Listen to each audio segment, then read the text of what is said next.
Searching for just the right job? Whether you're looking for full-time, part-time, or seasonal work, you can get started today. Amazon Jobs offers the whole package with great pay and flexible shifts that allow you to choose when and how much you work.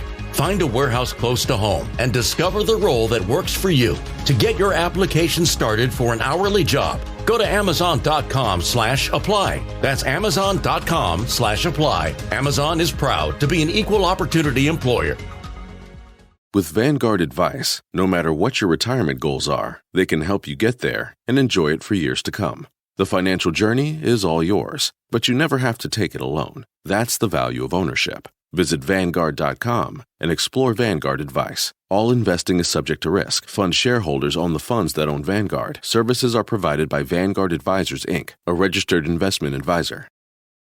This podcast is a member of the Voices of Wrestling Podcasting Network. Visit voicesofwrestling.com to hear the rest of our great podcasts, as well as show reviews, columns, opinions, and updates across the world of wrestling.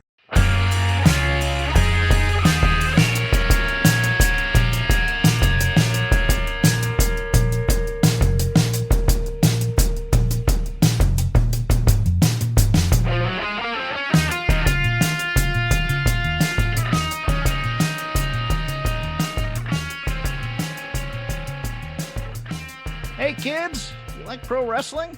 We like pro wrestling too. This is Shake Them Ropes. I am fresh out of the hospital, Jeff Hawkins. He is the not hospitalized Chris Novembrino. You have no way of knowing that. Well, I think you probably would have told me.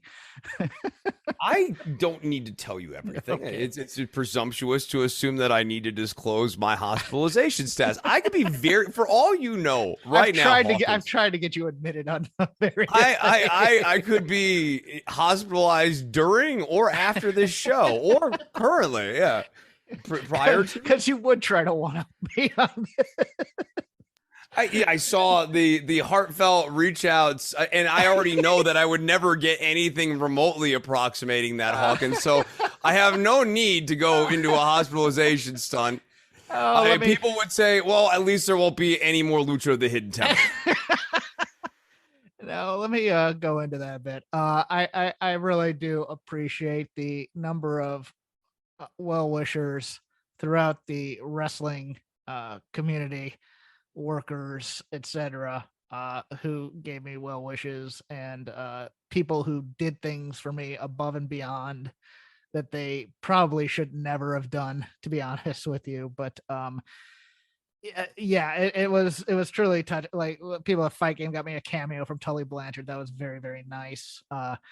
Chris of course wrote a song mocking me, and also plugged his Patreon in response to a message of mine, which I'm like, that's completely on brand, and I appreciate it nevertheless as a good laugh. So yes, don't worry. .tv for Chris. It's a really great Patreon. Yeah, patreon.com/DWATG. Great stuff going on there all the time. I will splice that song in here, probably right here. Hey man, I just wanted to drop you a line here. I know we chatted a little bit earlier. I just wanted to send along a little message and just hope that you're on the mend and you're recovering. I'm over here and I'm practicing guitar right now. Actually, I just played around with some pedal settings here. I got something kind of interesting, a little Hammond B3 organ. 1, 2, 3. And like I wrote you a little something here.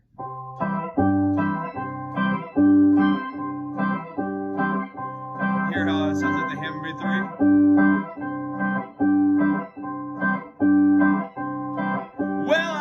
You're pissing chemicals. I bet it hurts pretty bad. I heard you're pissing chemicals that make me pretty sad, but it's not me. So I say, ah, ah, ah, ah, ah, ah, ah, ah,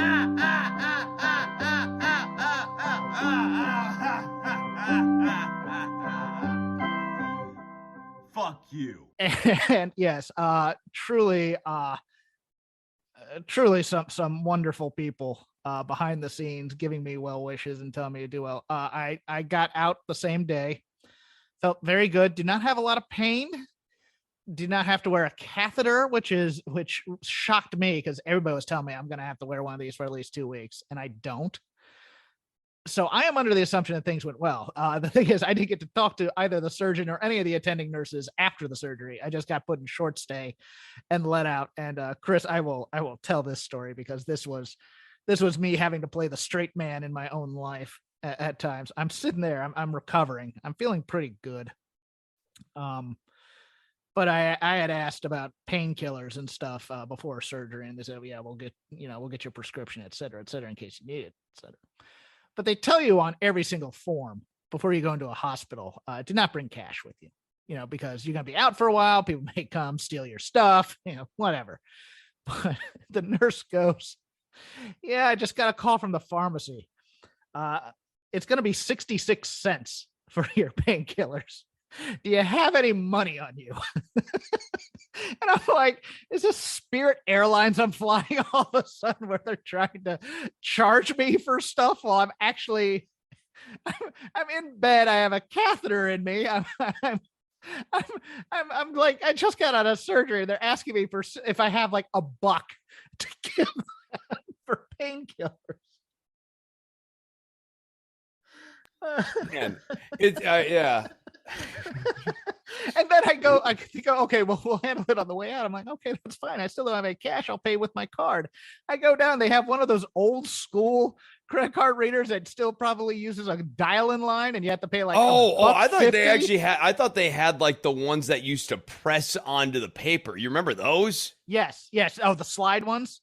Yeah, those were free. Ones. The carbon copy ones are free. These you actually have to pay for each credit card transaction. So they said, well, the amount you're paying for the transaction isn't even as much as the bills. We're just gonna write it off, or I'm probably gonna get charged like $200 for like a bunch of hydrocodone. It cost 66 cents in there, but because I didn't have a $1 bill on me, it's just gonna be upcharged because my insurance will pay for it or something like that. I laughed. I'm like, really? You're gonna try and charge me 66 cents right now? Is I just putting it on my bar tab or whatever? I mean, like, this story is yet another amazing testimonial to the insane lack of cost control and price control in the medical industry.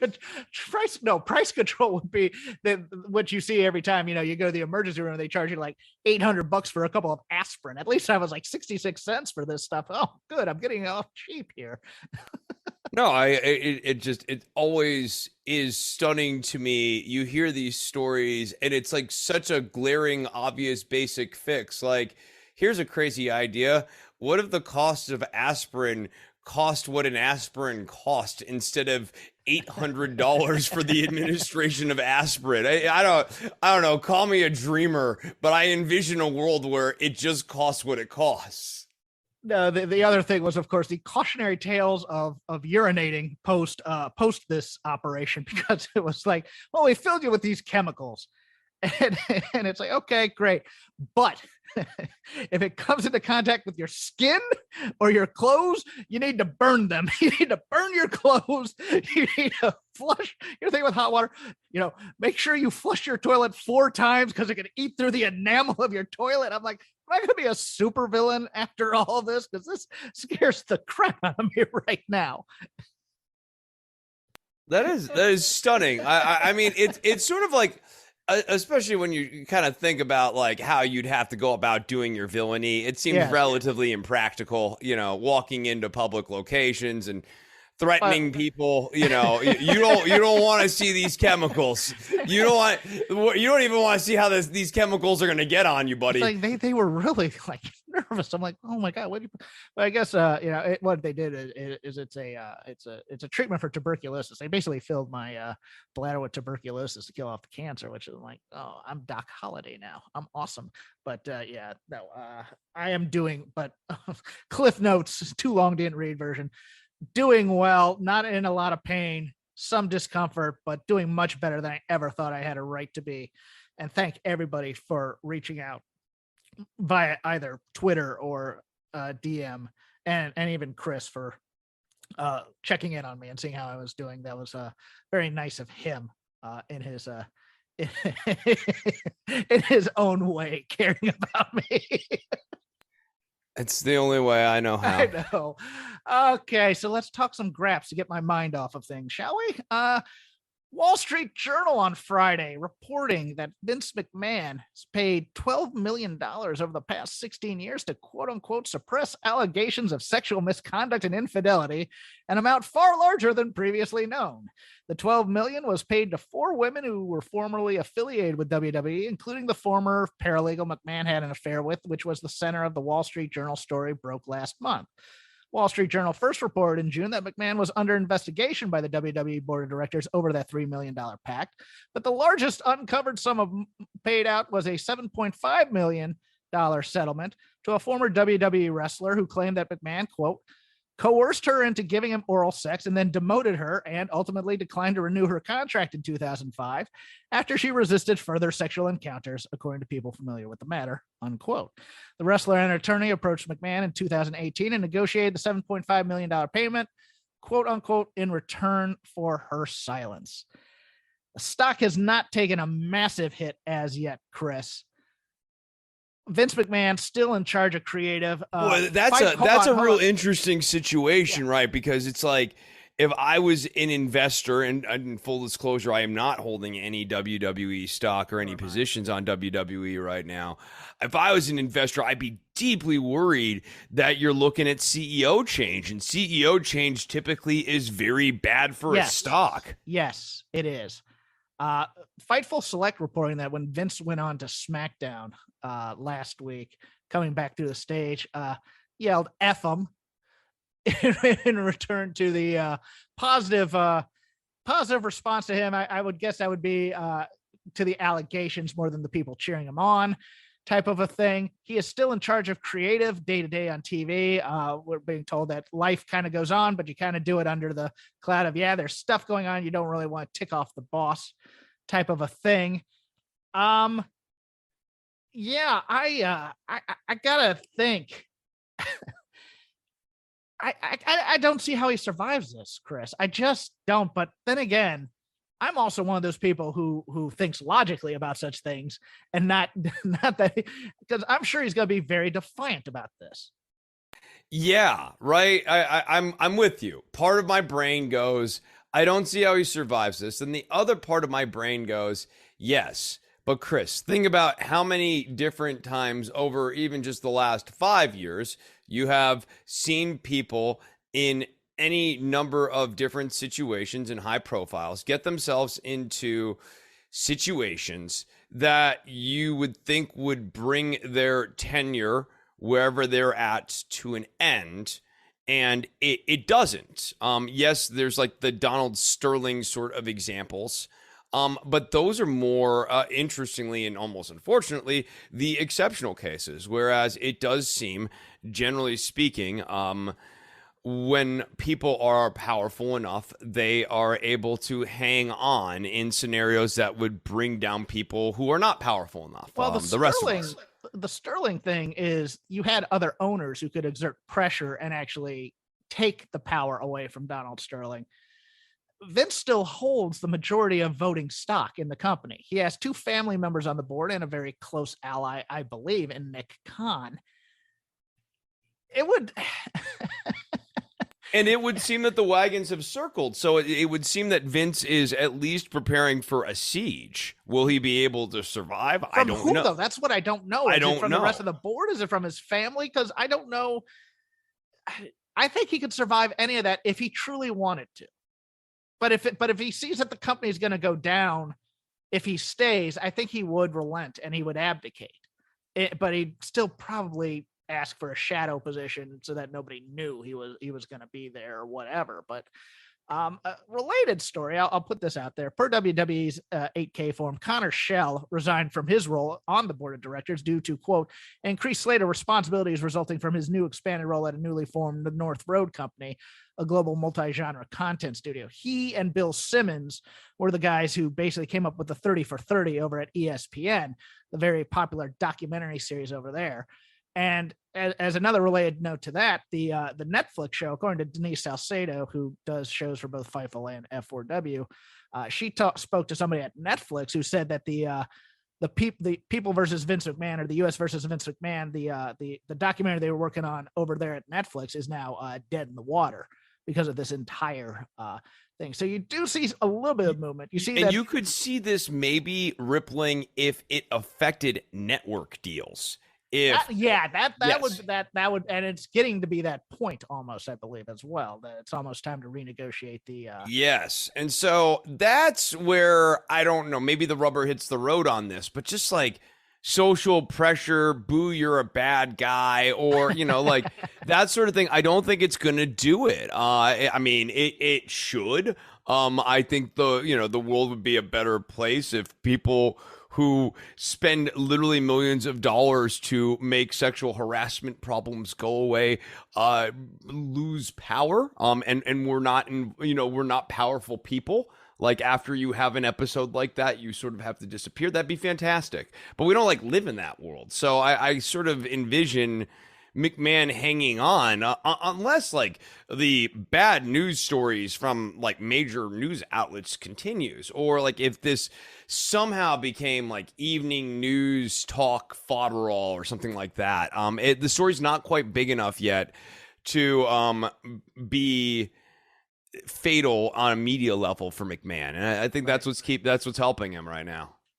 This is more in the rumor innuendo part, but it's still fairly newsworthy, so I decided to add it onto our rundown.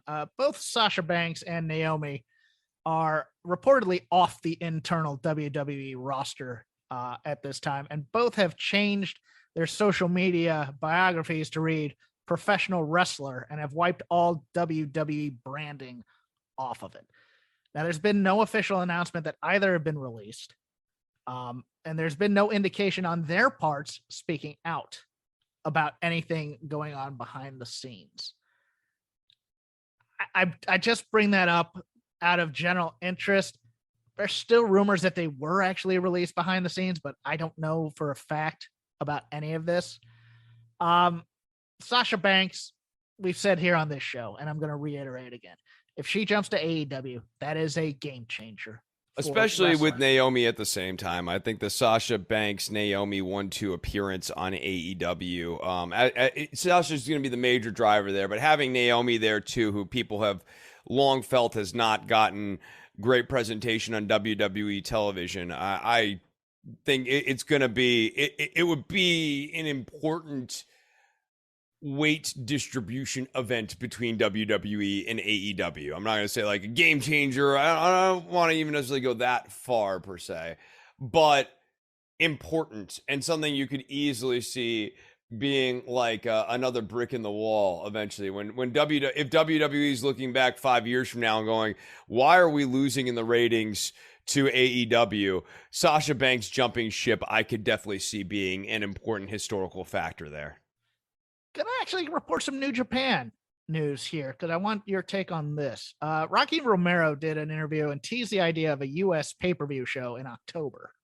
He noted it wasn't finalized, but what they are working on is a late October show, likely on October 22nd or October 29th at the Hammerstein Ballroom in New York. He also said New Japan has backed off trying to run Madison Square Garden. They were planning on running it in 2020 before COVID. That's the end of that snippet, but I would say this: their popularity has faded quite a bit since the COVID times. But I bring this up for this question, Chris, because I'm genuinely curious, as somebody who's not as deep in the bubble necessarily as I am. You are still firmly in the bubble, but not deep in the bubble necessarily. Does New Japan running shows in the States, or trying to get a handle on some corner of the American market in some way, no matter how small, does that at all diminish the importance of semi-regular Forbidden Door shows with AEW, or does that help them in a way? Even if, say, the New Japan, because the New Japan of America shows have always kind of been heavy on the Gaijin side of the talent versus the Japanese side of the talent. Yeah, I think devil's in the details here. My gut says it tends to help them because Okay. New Japan's relevancy, in my opinion, only has up to go from where it's currently at. They're more popular than either of us thought based on the pay-per-view sales. So that's still worth noting. So maybe the sales for this Hammerstein Ballroom show are better than we think.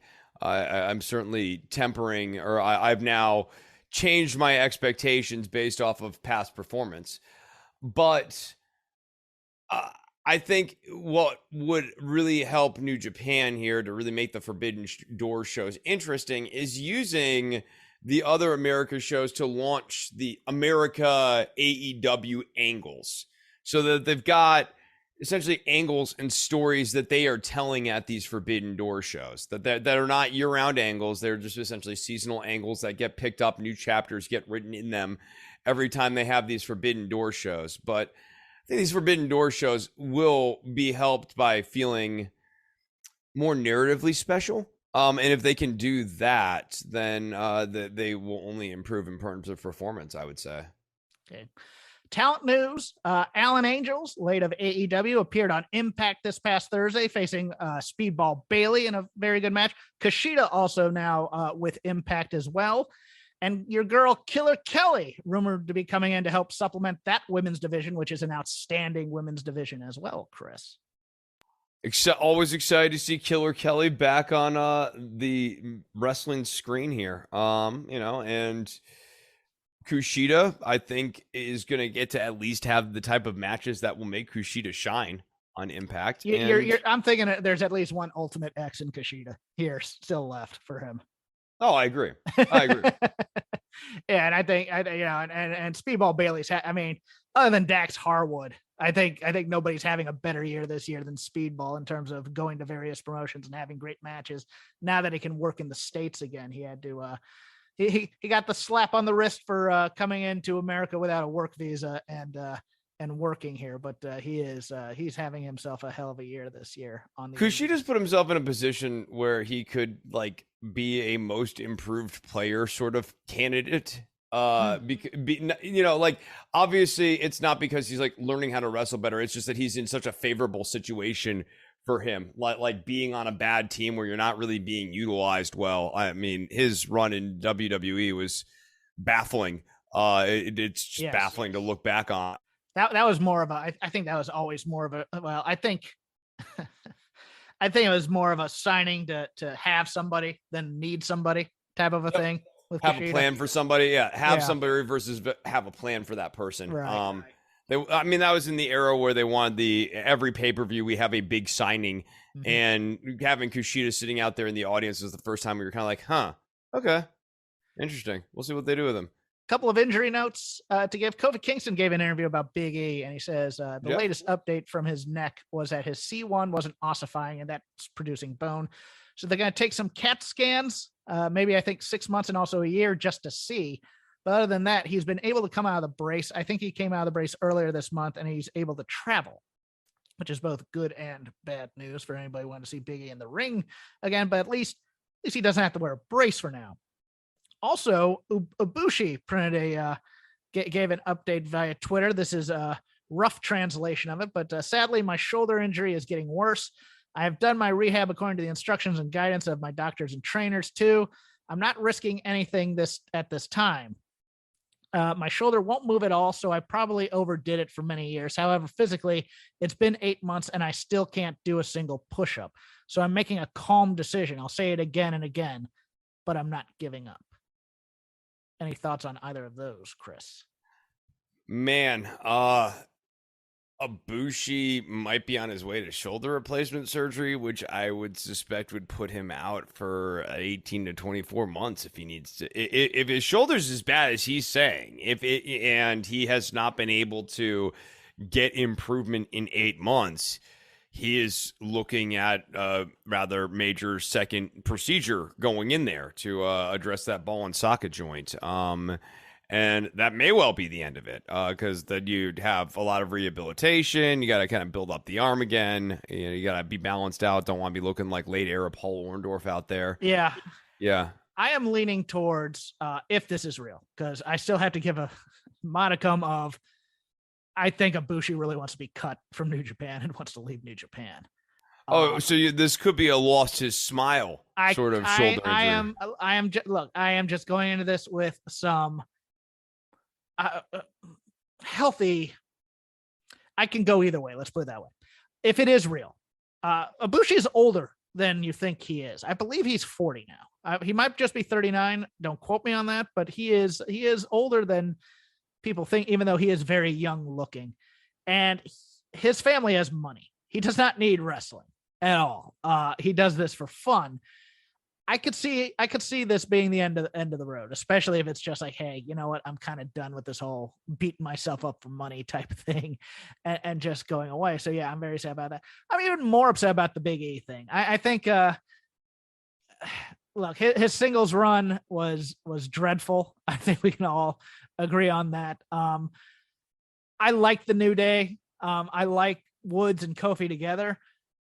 I like them better as a trio, to be honest with you. I'm very sad about that. But at the same time, this was, I mean, having watched that injury, I think we should all give a moment of thanks that, hey, he's out of a brace right now and he's healing on his own. If we never see Big E wrestle again, while we'll be upset about that, he will be walking away from it, hopefully without permanent damage to himself, and be able to live a life walking and not in a wheelchair. Thank God. Yeah. And the guy is a dude with diverse interests, has a big personality, could easily transition into an acting career. He obviously is interested in video games and that sort of thing, could have great success online in the streaming community for sure. If he got competitive in any video game, he would be an instant streaming celebrity. Everyone would love to watch Big E play Mortal Kombat or whatever game he was like, no, for real, right? No, like, if you've seen him on Up, Up, Down, Down, especially in like the Madden tournaments and stuff, he's fantastic on those. Yeah, right. He's got a personality that will immediately transition to either the streaming screen or bigger screens.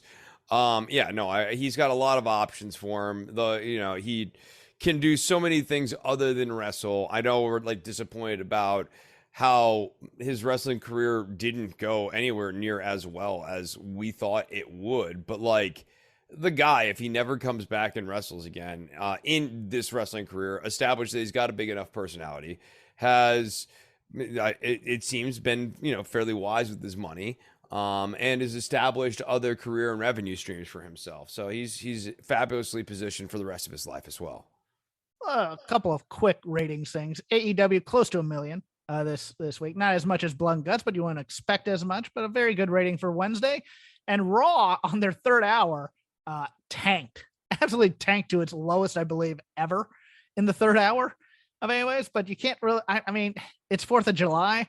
But at the same time, they're dumb ideas for 4th of July for like eating contests. And it's just, I feel bad mostly because Becky and Asuka had a heck of a match in that third hour. It's because Becky and Asuka are both awesome. But to have to put that kind of a show with a hot dog eating contest on your back is a little insulting in some ways. But that is the news portion of the show. Chris, tell them about Hellofresh. All right, people, we need to talk about Hellofresh. With Hellofresh, you get farm fresh, more on farms in just a moment, farm fresh, pre-portioned ingredients and seasonal recipes delivered right to your house, or right to your house or your doorstep at your house doorstep. You've got a door at your house, and that's where the food comes. Skip trips to the grocery store and count on HelloFresh to make home cooking easy, fun, and affordable. That's why it's America's #1 meal kit. You will get farm fresh seasonal produce and easy to make recipes delivered right to your door every week. That's where your doorstep is. It's all about convenience with HelloFresh. Not only do the ingredients come pre-portioned so that you're not overbuying or wasting food, but it's way easier than ever to get filling meals on the table with a snap like family-friendly or quick and easy recipes. Ingredients travel from the farm to your doorstep in under a week, so they always arrive fresh. All without a trip to the grocery store or the dreaded farmer's market. And let me just say a word real quick. Here we go. About farmers. There are types of people in this society who bring down this society. Ne'er-do-wells, derelicts, pushers, drug pushers, pill pushers, and also farmers. And what a gift it would be to all of our lives if we no longer had to go to these mutants markets every week, right? If there was an option, if there was another way. Grocery stores, okay, it's mid. But the farmer's market, we all know how we feel about the farmer's market. Doesn't have to be that way anymore. With Hellofresh, ingredients travel fresh to your doorstep every week, under a week. So we had the experience of HelloFresh earlier liberation from the farmer's market is how I describe that period of my life. The only thing that maybe was happier is the first time I saw Kit and Yuffie. You know what I mean? Like when that food arrived, I knew, Jeff, that I was not going to the farmer's market that week because I had a bunch of options. We had the spaghetti with meat. That was quite good. The burger meat. We had the Wonder Burger options. That was quite tasty. And then, you get a bunch of extra ingredients to try out. So if you want to give HelloFresh a try, which you should, you'll go to HelloFresh.com/VOW16. Use the code VOW16, VOW16, if you will, and you'll get up to 16 free meals and 3 free gifts. That is VOW16. VOW16, if you will, and you'll get 16 free meals and 3 free gifts. HelloFresh, America's #1 meal ticket or meal kit. Stick it, farmers. Thank you, Chris. With that, we open up the lazy river of wrestling criticism. Whatever we watched during the week, any thoughts on any show over the course of this week we can give. I was a little in and out, but I did watch. I got to watch most of AEW stuff. I got to watch NXT's Great American Bash, watch some WWE as well. So we'll have plenty to talk about at least. Starting off with some Money in the Bank ice cold takes. Liv Morgan is your SmackDown Women's Champion after winning the Money in the Bank Women's Ladder match, coming in after Ronda's quote unquote knee injury and doing a roll up. Not exactly the strong way to put over a champ, but the people liked her. Everything about that stunk, right? Yes. I mean, Liv Morgan. I like her. She's charismatic. Still needs to improve in the ring, in my opinion, to be a champion caliber stuff. I am tough on other people and just, keeping it even-handed here. It's not like Liv Morgan is razzle-dazzling me, and I would never have described Liv Morgan as being at a championship level, even though there's certain elements about her that definitely do have star quality about her. I thought that her tipping the hand on the Money in the Bank, winning it, coming out there. That's the thing I was going to put, because I put that immediately. No, when she came out, bro, and she came out and things. couldn't control her emotions. I go, she's winning, and she's probably cashing in tonight and getting the title. Yep, and then she goes and she cashes in on a knee-injured Ronda Rousey. And Ronda's reaction at the end of it was this like, wow, congratulations, you did a wonderful thing here, which makes no sense either with the Ronda Rousey that we all know, like IRL, who Yes. this Ronda Rousey is built around, nor does it make sense in the kayfabe world, because what Liv is doing here is a heelish thing. She is taking advantage of an injured champion after a match. It's not merely cashing in after a match. And I'm not saying that a babyface necessarily needs to announce that they're going to cash in up front. But it's one thing to cash in at the end of a match or insert yourself into a world title match and make it like a 3-way or something like that. Those are all kind of consistent babyface things. Cashing in after a match when the person is injured is inherently heelish, because you are trying to get them at their absolute weakest to make sure that the fight is as tilted in your advantage as possible. Yes, it's within the confines of the rules, but it's essentially using like a cheat card in order to stretch the rules as much as possible. Like it wouldn't be okay to beat up your opponent before the match and then have a title match. And this is essentially like a weird loophole where that is acceptable. So then like Liv wins on those pretenses, which make her look weak or heelish, but she's not trying to be presented as weak, and she's not trying to be presented as heelish. And Ronda gets up and hugs Liv. And I just like that makes that there's no point in like Liv and Ronda having this be the start of a feud. This could have been an interesting time to turn Ronda. I think it doesn't help Ronda either, because it's like, okay, Ronda is going to do what now? At least if she was a heel, she's trying to get her belt back. Now she's like a mid-card babyface. Is that really where she's Ronda? The baddest woman on the planet, and she's hugging.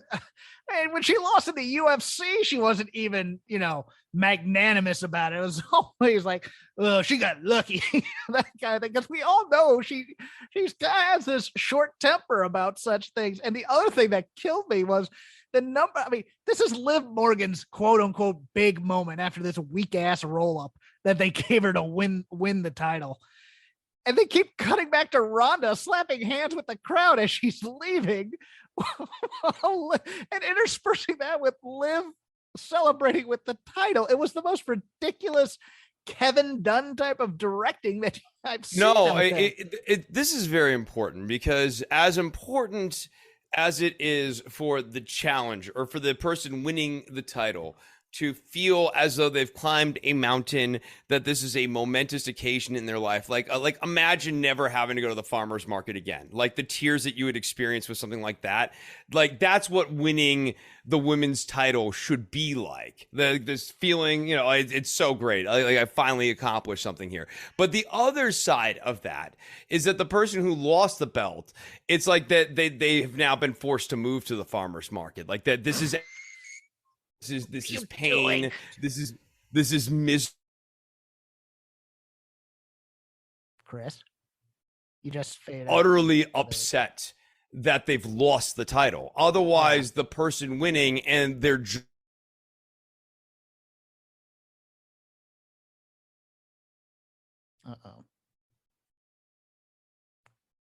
Chris, we're losing you. Did you hit mute by chance? I'm going to pause real quick till we get Chris's audio back. We're back. The farmers took over Chris's internet for a second. Chris, you were once again, Big Farm came in and tried to sabotage Zoom on my end. You were talking about the real life Ronda and vis-a-vis the Liv Morgan stuff. With Vanguard advice, no matter what your retirement goals are, they can help you get there and enjoy it for years to come. The financial journey is all yours, but you never have to take it alone. That's the value of ownership. Visit Vanguard.com and explore Vanguard advice. All investing is subject to risk. Fund shareholders own the funds that own Vanguard. Services are provided by Vanguard Advisors, Inc., a registered investment advisor. We seek adventures that take our breath away. And we travel with the United Explorer card. Join us and become an explorer. Then, for a limited time, you'll earn up to 70,000 bonus miles, as well as double the miles on all United purchases and on dining and hotel stays. Plus, you always get a free checked bag on every United flight. Terms apply. Visit theexplorercard.com to apply today. Okay, so yeah, like real life Ronda is someone who is bitter about losing, and I just think that it's very important in these presentations during a title change that it's got to be like climbing a mountain for the person who wins it. So Liv Morgan is there, she's crying, she's really happy, she's overjoyed, and the person who loses the title even if they hug them, needs to be deflated, upset with themselves. Like the graceful in defeat is still hurting that they've lost, that like it's a wound that they're suffering, or it needs to be not processed well, that they've lost the title, they don't go for the handshake, that they roll out of the ring and they're bitter about it. But we need to see the loser exhibit losing in order to make the winners winning feel meaningful. Or we need the winner to have that moment. To have that moment in the spotlight before the loser comes in and congratulates them. I don't mind the loser congratulating them, even if it is Ronda, but this was during the moment they were interspersing the Ronda leaving and smacking hands and crap like that. Well, I care about the congratulations too, just in the sense that, like, after the congratulations, there needs to be deflation, that you're doing this to be graceful, but you're not doing this because you're thrilled to see a great person become champion on this day. Well, I mean, they did the cash in, I think, to especially to quell the amount of booze they got over the men's Money in the Bank, where, Adam Pearce comes out and goes, hey, we're in Vegas. Let's up the stakes. And to up the stakes, they let in Theory, who just lost the U.S. title to Bobby Lashley. And Theory goes on to win the briefcase. Maybe this is just how my mind works, but when Adam Pearce said, let's up the stakes, I immediately started thinking about, people do bet on this show, and they bet on who the winner's going to be. And boy, wouldn't it be really useful information to know that there's going to be a mystery competitor being inserted into this match, and that none of the people who are actually slated with good and strong odds are actually favored to win, that it's going to be a long shot. That would be really useful information to have in Vegas when you up the stakes. Especially because you have a partner. Do they have a partnership with DraftKings, or is that just AEW? Yeah, they do. No, they do. Like you can definitely DraftKings bet on WWE. Well, I know you can bet, but I don't know if they have an official partnership with WWE. I thought they did. I know AEW does. I don't think WWE does necessarily, but you take that, and then you also take the ending of that the Street Profits Usos match was really, really good. And then they ended it with Uso doing a pin with the shoulder up, and you have the Street Profits complaining and doing this. Look at the video. Oh, we were robbed being, and I'm just like, is that how? I couldn't believe. I mean, the women's match was already a bit of a mess because ladders and people sometimes don't mix, and that was especially true with a lot of Shotzi's spots. God bless her. That's why she's in that match, is to basically cause damage to herself and others. But at the same time, and Lacey Evans took a hell of a power bomb off of the ladder from Liv. Let's give some ups to Lacey, who I may bring up her 100th turn since coming up to the main roster in a bit. But that Street Profits Usos ending just. If you're gonna split them, just split them. That just made them look stupid, to be honest with you. Yeah, I agree. If you're gonna split them at this point. And it seems like they've just done too much damage to the on-screen cohesion of these guys that having them get back on track or something would make sense. Like you just need to break them up now. And one last note: this did not make air, but it did make the aftermath. On the aftermath of the men's Money in the Bank, Baron Corbin comes out, attacks Pat McAfee, who the McMahons and McAfee later just go across the street to watch the main card of the UFC. McAfee wearing a neck brace to sell it. Good on him. But here's something in the Observer that I did not know, because I knew that Corbin had tried out for the NFL, and I thought he was only practice squad for the Arizona Cardinals, but it hasn't been brought up in the program yet. Kind of was on Friday, to be honest with you. Although it did surface this past week with rookie photos of both, but both Corbin, real name Tom Peastock, I think is how you say that, and McAfee were actually friends and roommates when both were rookies in 2009 for the Indianapolis Colts. McAfee noted that Corbin lived in his house for a few months. He was in Colts camp and did a lot of stuff off the field together. Did not know that. Did not know that they were friendly. I think this is interesting, and it would be a fun narrative revisitation of like the original Baron Corbin. I'm this just like incredible winner. I was really good at football. I don't need to be wrestling any of these wrestling guys because I was a competitor in real Golden sports. Gloves, all that other stuff. McAfee can come in. Yes, right. And McAfee can kind of come in and go and pour the water on that and go, yeah, I know. I saw you play.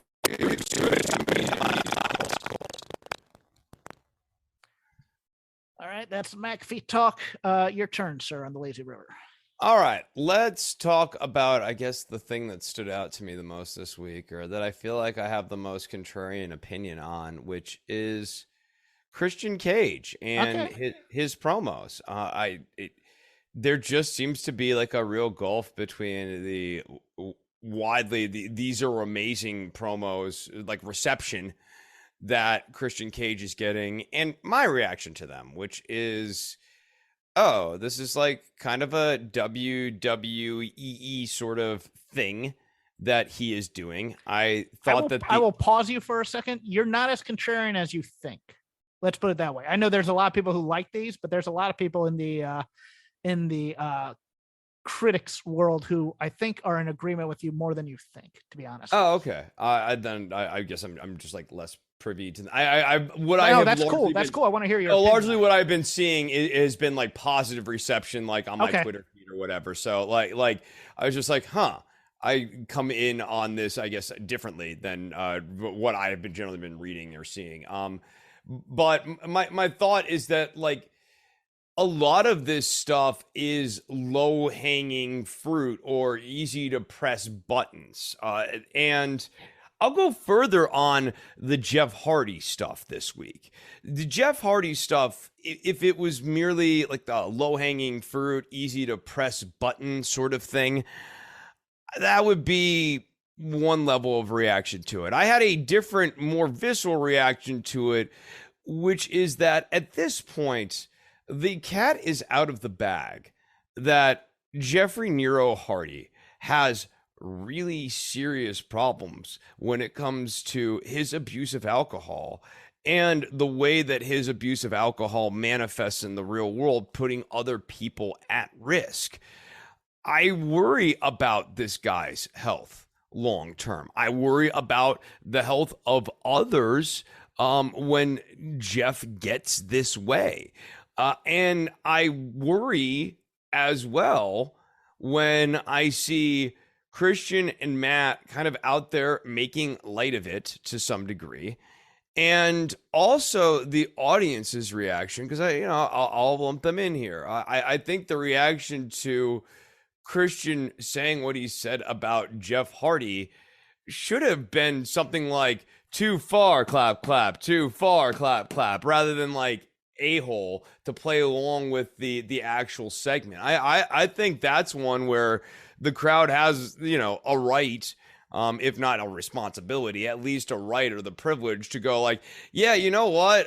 We're willing to do a lot of real world stuff, but like a thing that actually involves people dying is not actually an angle that we need to encourage or like sanction or condone. So maybe I'm a square, but I still don't think drinking and driving is cool this week. So like, I don't like how the bit sort of made light of that. And then like, I don't know, Matt Hardy's never all that interesting to me. He hasn't been interesting to me in a real long time, completely independent of like the Jeff Hardy stuff here.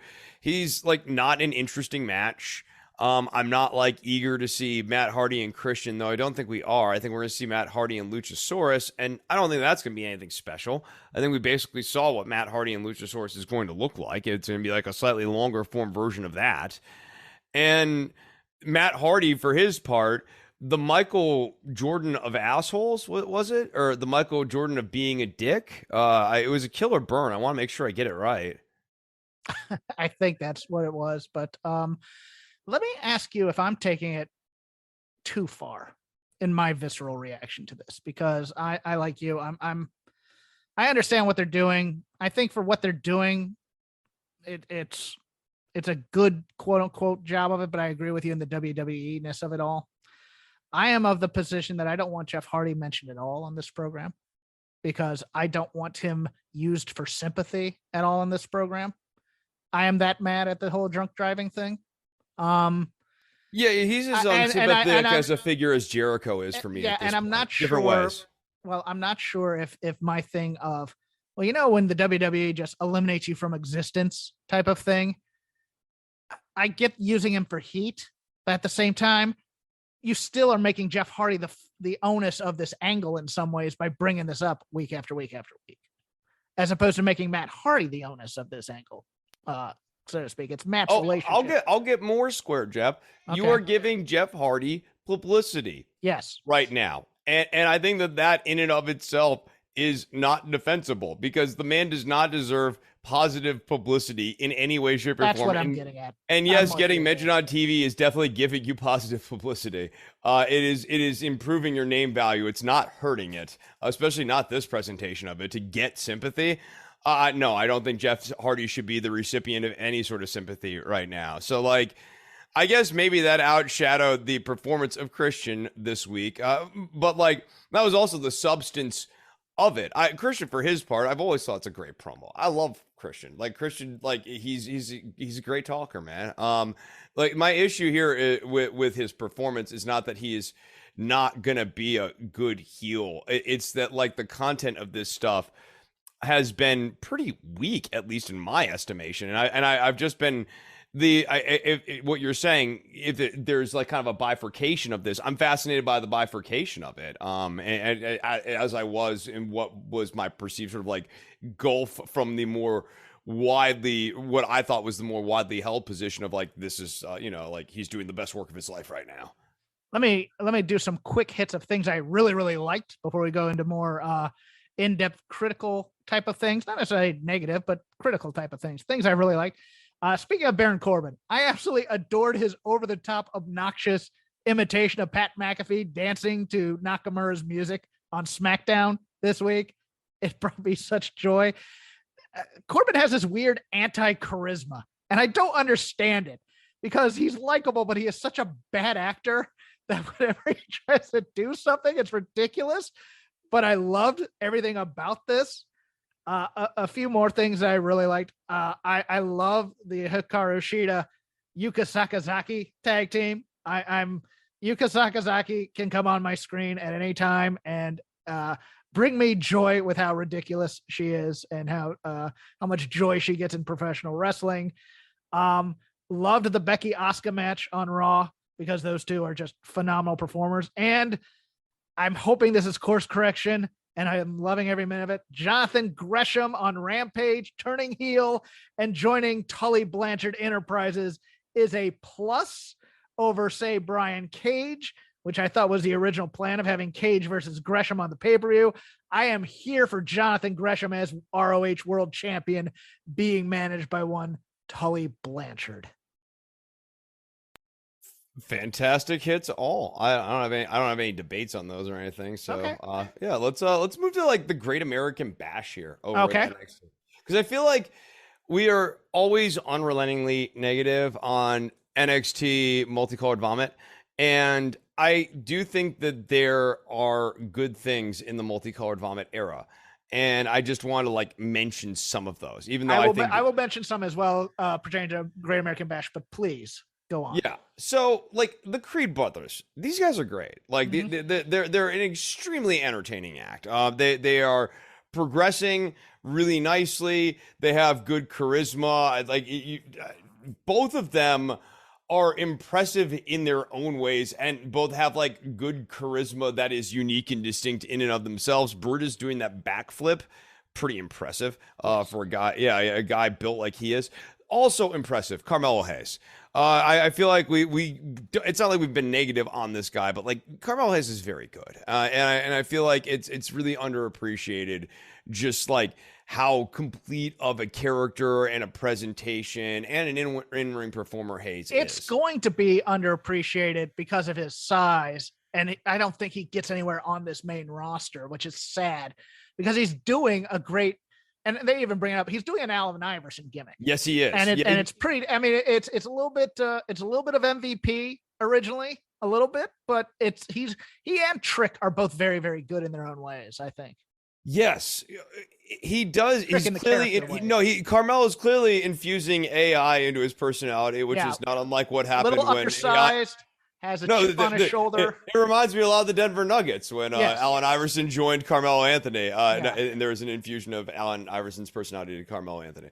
That was my joke. Anyways, no, I like that. Like Hayes can infuse various basketball personas into his character. He doesn't have to stay committed to any of them, but like bringing in a little bit of the AI thing, I think it's great. I think AI is like a really natural fit for a pro wrestling character to sort of like be inspired by, practice, all that stuff. Like, yeah, that's great. Braun Breaker is a solid hand. The Braun Breaker Cameron Grimes match, I think, is the first time though that I've ever heard dueling chants of "This is awesome, it's okay."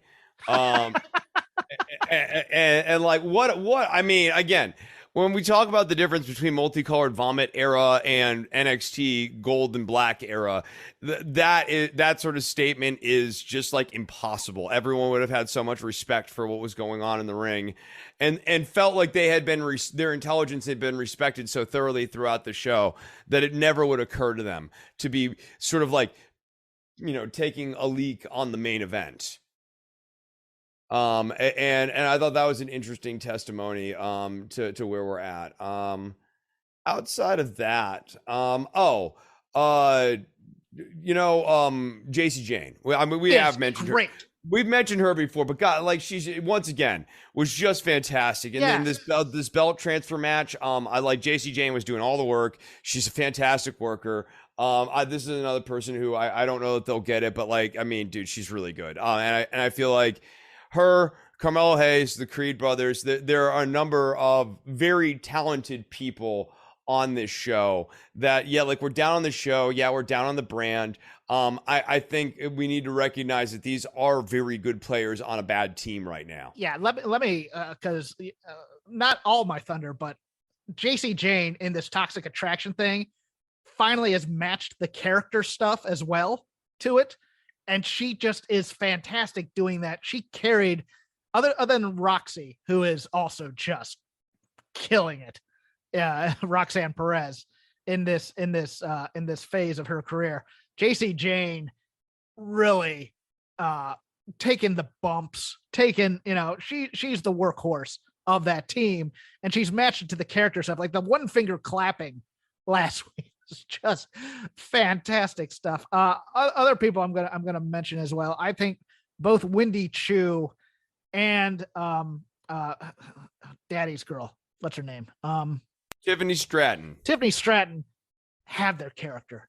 Tiffany Stratton has some great physicality and she has some athletic talent, but she's still green in the ring, but she has that character down. Wendy Chu is, of course, she's one of my personal favorites. I love the bit where she's sitting in the chair in the throne that she used to do as the other character, and just smiling. She is a character who, if they brought up to the main roster, would get that. She'd get the Orange Cassidy stuff on the main roster, and she'd get over. And Vince would absolutely hate it for getting over. And I don't understand that, because that's the whole point of her act, is to be the comedy character that gets over. And they'd hate her for it if she did. But I do love her.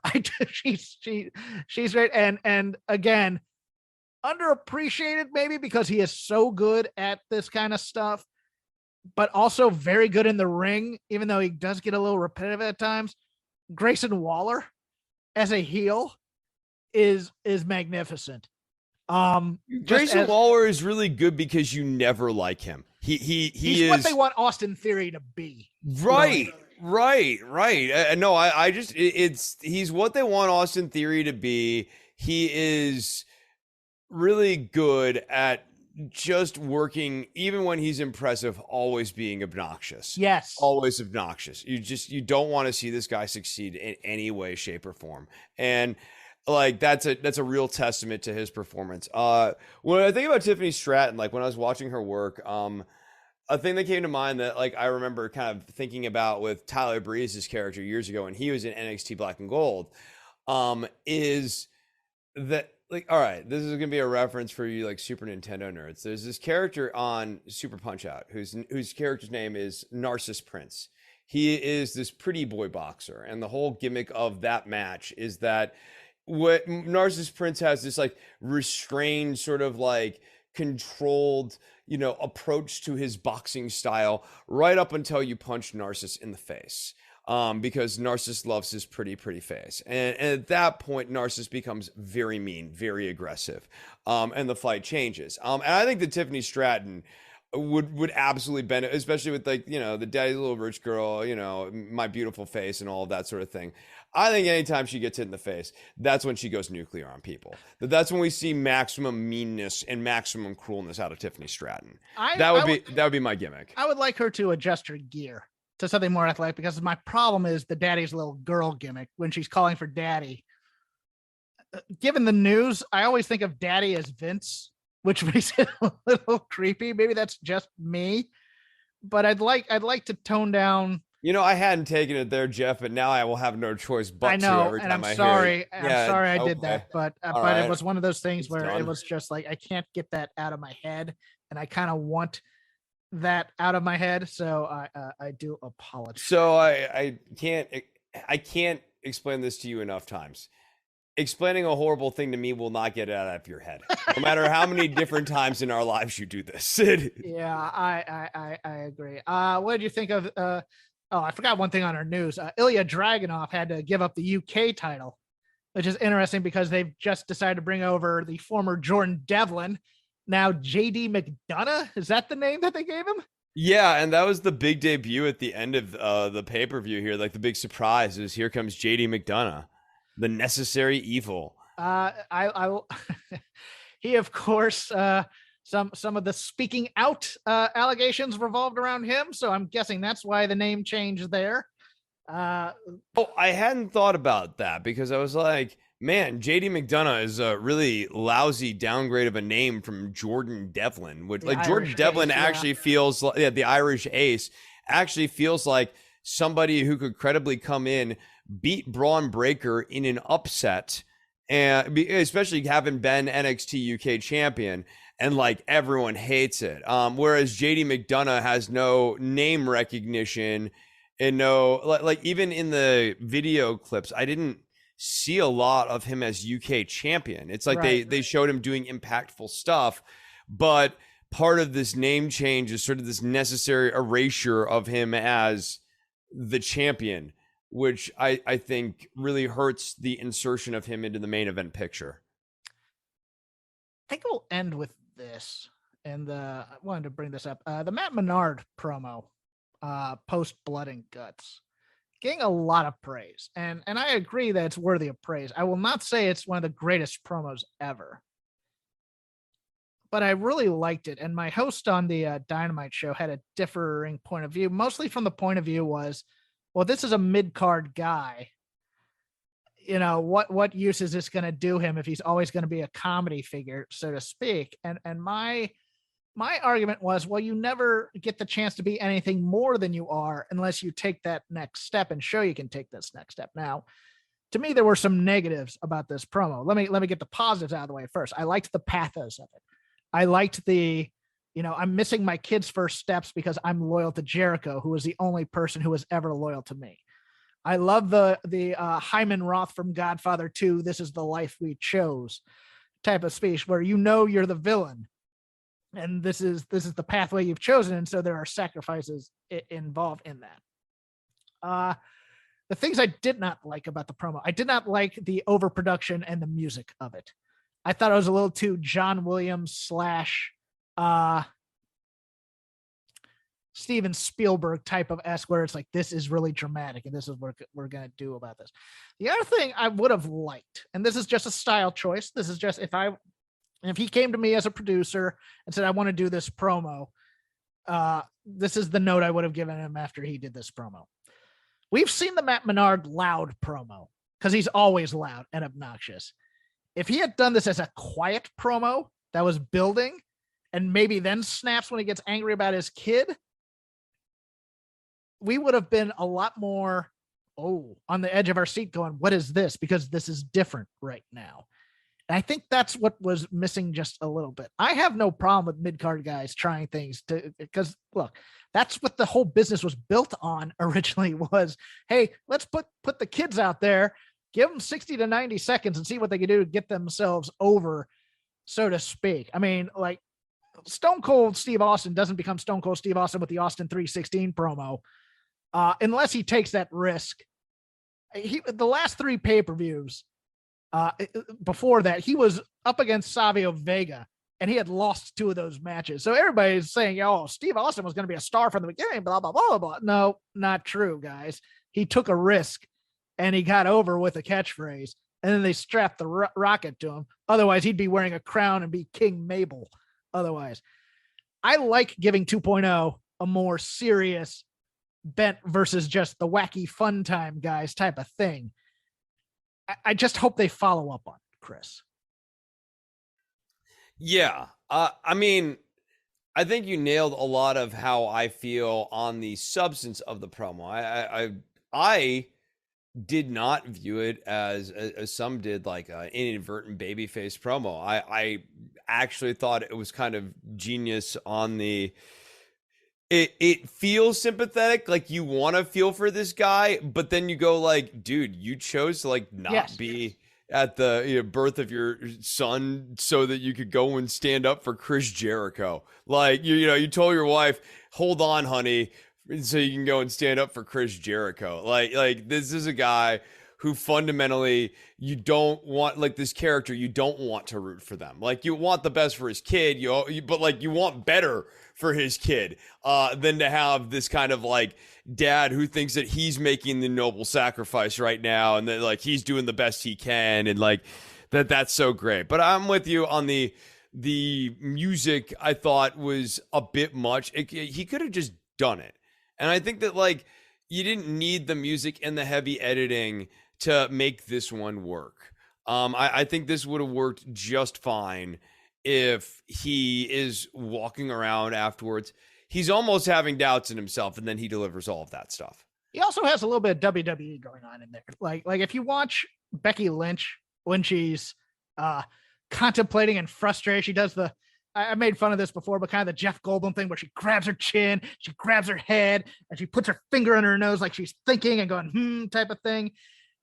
Menard was doing a little bit of the, oh my God, I'm so conflicted right now and angry type of thing in there. And I would have tampered that down a little bit. I do like the angle of we took away the thing that Eddie Kingston wanted most in this match. We took away the ability for him to tap out Jericho as if it was a noble thing for Menard to then tap out, as if he's almost self-rationalizing to himself that he lost the match. I did dig that kind of angle to it. I liked that too. I liked I like that maybe he even tried to sell his tapping out to Jericho as I took the bullet for you, boss. Yes. No, I thought it was kind of, there's a lot of actually very good to great twisted heel logic going on in this promo. And even from the beginning where he's like, what was blood and, or what was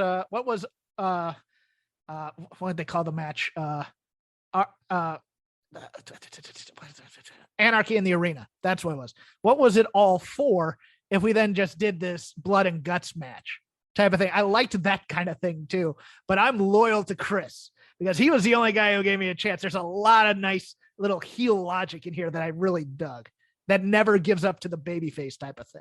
Yes, right. It never, at no point, at least for me, did Menard's character ever achieve anything babyfacey. If anything, it was the gloriousness of almost seeing the light and then turning back into the shadows. Yeah. I do love that kind of character arc. I like that character in like mafia and criminal movies where it's like, oh, here's the guy who's going to turn babyface eventually. And then he thinks about it for a moment. And no, I'm just resigned to my fate here being a bad guy. I really do like those types of stories. Yes, no, it's character failure, right? Like essentially, like there is still like in every bad person, there's still like a spark of good or whatever. It's just that like the good has been outweighed by the bad, and like it can't take back over. Yeah, it's like, oh, I could be a good guy right now, but you know what? This is what led me here, guys. I have a moral failing. I have to continue in this moral failing until the end of my string. And my favorite movie in the world is The Wild Bunch, and that movie is about a bunch of old outlaws who time has come for them, and they're fighting it. And eventually they just resign themselves to, this is the end of the line. Let's go do this let's try and be honorable in the most dishonorable way we can right now. And it's such a great, awesome movie. But yeah, anything else from you in the Lazy River that you really wanted to get to? I'm just like looking through other things that happened on Dynamite. Okay. The Swerve Strickland petition thing. What is this? Oh, come crap? on. It's stupid, but let me explain. But it's stupid, but it's also not good, Jeff. And I can do stupid that is funny. We like Ezekiel on the show. I am here for Elrod. Elrod might be my third favorite wrestler right now. Let me argue in defense of this stupid thing, because it is stupid. But Sterling is taking a totally non-legal position. He's not using any legal type of motion to get Swerve Strickland fired. He's passing around a petition of some sort. And the abject stupidity of this, and God bless Tony Nese for being part of this, is that he's now gone to everybody in the company. And there's only one guy left he has not asked to sign this petition. And it is Orange Cassidy, of all people. So the match stipulation is, you now have to sign this to give this dumb petition, which has no weight or any legal bearing whatsoever on it. You have to sign this if you lose. And then here comes Danhausen doing a Marx Brothers / duck season, rabbit season type of gimmick where I'm an attorney too. Look at me. Even though this thing has no legal bearing on it. It is completely and unrepentantly stupid. And it works itself out in the end, even though Swerve Strickland is kind of an afterthought in this whole thing. I understand the joke. I get it. I didn't find Danhausen to be funny for his part. Okay. Yeah, no, this sucks, Jeff. Like, this was not good. I thought it sucked, and then I came around on it. Yeah. Well, I mean, I would like to come around on it. Here's the moment I came around on it. I came around on it because when they first introduced it, I thought it was stupid. And then when they go, well, I've gone to everybody in AEW except you, Orange Cassidy, I went, oh my God, this is so stupid. It's great now. Yeah. All right, fine. Yeah, can't get there, dog. So I can't convince you. I can't convince you to take the ride with me on this one, even though it's just this is gonna be a solo mission, my dear good friend Jeffrey. That's fine. I mean, they did the. They're finally doing ball shots that are good again in the ring, at least with the straightforward punch as opposed to the Ric Flair hook shot up the middle. I'm kind of enjoying that, but okay. Look, it was a 1 week story. It'll probably be done now. I'm fine with that. Oh, I'll tell you what I liked. I liked the that first match on Dynamite. Let's agree on something. Hopefully, Scorpio Sky still being injured and doing virtually nothing in this match, while also at the same time not taking the worst loss in the world, but getting absolutely destroyed by Wardlow to take the TNT title. I liked that a lot. Yeah, I thought this is a very clever usage of an injured performer, and so like. There were things I didn't like about it, but I was definitely grading on a serious curve because I'm like, yeah, but you gotta remember, Sky's injured, so they have to like smoke and mirrors this thing pretty hard. So if you don't love the smoke and the mirrors, you gotta remember, like, hats off to Scorpio Sky for being game to go out there and do this. I thought that it was a completely serviceable belt transfer to Wardlow. He'll be able to go on from here, and like there's in no way did this was this a bad launch, you know what I mean? Like, or maybe it could have been better. It would have been dope to have like Sky, be fully healthy and be able to have Wardlow have his first real challenge, like because Sky having a really competitive showing against Wardlow and Wardlow really being challenged by Sky would actually mean something for Sky in the loss too. And people want to see Sky do something more. So that would have been cool, but that wasn't even an option right now. So I thought that given what they had to work with, they actually were quite clever here, which I guess counterbalances out the Mark Sterling stuff. I'm going to call it here because I actually have to go take a nap, Chris. I'm very tired right now. Okay. We'll call this a Shake Them Ropes. I have been at Crap Game 13. He is at DWATG. Twitter's still going at this time. We'd like to thank our sponsor, HelloFresh. Use the code VOW16. Get up to 16 free meals and 3 free gifts when you order. Chris likes to call it VOW16 just to tick off the farmers. You can just follow the show at Shake Them Ropes. We're a part of the Voices of Wrestling Network. I do a show called The Dynamite Show over on Fight Game Media every Wednesday with one Paul Ace Fontaine. That is at patreon.com/Fight Game Media for $5 a month. If you don't get your fill of free radio shows, please feel free to subscribe to us. Chris also has a Patreon, which he's been using my health to talk about all this time, but I will now gracefully give him another chance to plug it here. Once you helped make it a gimmick, Jeff, I wasn't going to pass up the opportunity. I feel like you would have been disappointed if I did. So believe it or not, at DWATG does not stand for at Dwatka. It stands for Don't Worry About the Government, which you can find at iTunes, Stitcher, and Spotify, and of course over at patreon.com/DWATG. $1 a show is all we ask. Get the video versions and extra sodes. I actually take an extra episode this week for Patreon subscribers. So if you go over there and sub up, you can get it for as low as $1 a show. That's all I got. Stick it to the farmers. Yeah, DWATG really stands for Don't We All Think Wardlow's Great. With Vanguard Advice, no matter what your retirement goals are, they can help you get there and enjoy it for years to come. The financial journey is all yours, but you never have to take it alone. That's the value of ownership. Visit Vanguard.com and explore Vanguard Advice. All investing is subject to risk. Fund shareholders own the funds that own Vanguard. Services are provided by Vanguard Advisors, Inc., a registered investment advisor. It used to be hard to find the exact auto parts you needed, and that meant spending a lot of time at swap meets. It's a different game now when you can order exactly what you need from eBay Motors. They have 122 million parts, so you can always find the right fitment. Spend less time searching and more time building with the eBay Motors app, or visit ebaymotors.com. Let's ride.